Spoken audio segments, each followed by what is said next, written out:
As we ramp up to the beginning of the baseball season, let's talk some Baltimore Orioles and the American League East Birdland.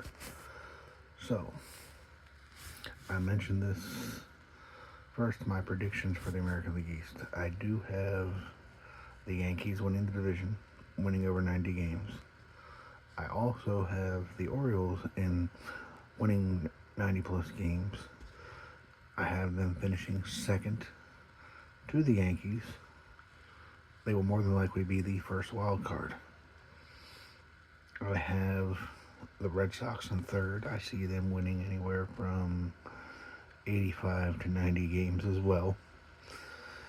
I think they will be a wild card team. I think they're a team not to be slept on. I think they could very easily be first, second, or third in the division. I think the Yankees, the Red Sox, and the Orioles, you could all make a strong case. Any one of those three teams could win the division.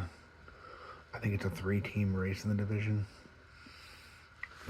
I think every team in the American League, barring injuries or trades, possibly finishes above 500. I do have the Rays in last and the Blue Jays fourth. Could very easily see the Blue Jays in last, depending on how their season goes and if Vladimir Guerrero Jr. stays with Toronto the entire year. Because I definitely think if they get off to a slow start, they could very easily trade Vlad after not coming to a contract extension with him, because it's very clear this is probably his last year in Toronto. I think the Rays are going to have a hard time essentially being homeless this year. I think playing outside in the heat of Florida in July, in August, and even in early September is not going to be fun for those players. They're not going to have the comforts of a major league quality ballpark. Not that the Trop was ever that much quality. But so to recap, I have the Yankees in first, the Orioles second, Red Sox third, Blue Jays fourth, and the Tampa Bay Rays fifth. Also, I want to pose the question to the Birdland faithful. 5 questions, or just some questions I have for the upcoming season. Number 1, and these are actually in no particular order, but number 1, what are your realistic expectations for Jackson Holliday this year? I could very easily see him having at least 20 homers, 20 steals, 20 doubles, 10 triples, with a 260 to 270 average. I think he's going to have a great sophomore season. But what are your expectations? Let me know in the comments below. Let's see. Who steps up in the starting rotation? Is this the year that Grayson finally steps up? Does Zach Eflin have another good year? What do you expect out of Cade Povich?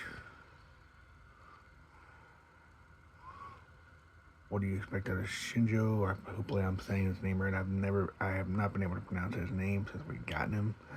But what are your expectations for the starting rotation?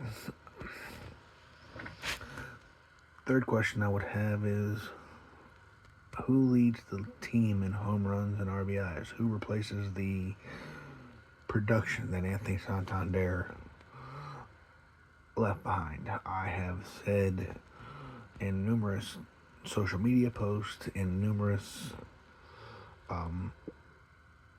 other comments and other Orioles content videos throughout the social media sphere, that I think if Tyler O'Neill and Anthony Santander play a comparable number of games, comparable number of at-bats, I think the production is very similar between the two players. Because I don't necessarily see Santander replicating what he did last year.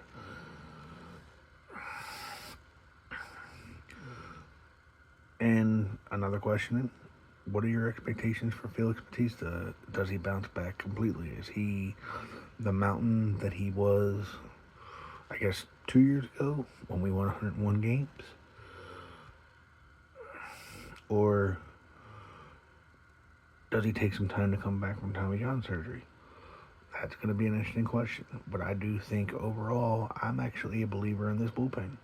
I love Anthony Dominguez. I love Soto. I'm a believer in Cano. Not so much as a closer, but as a middle inning setup guy. So these are just some of my questions with the Orioles. My predictions for the division. Let me know what you all think in the comments below. Like the video, subscribe to the channel, and let's go Birds.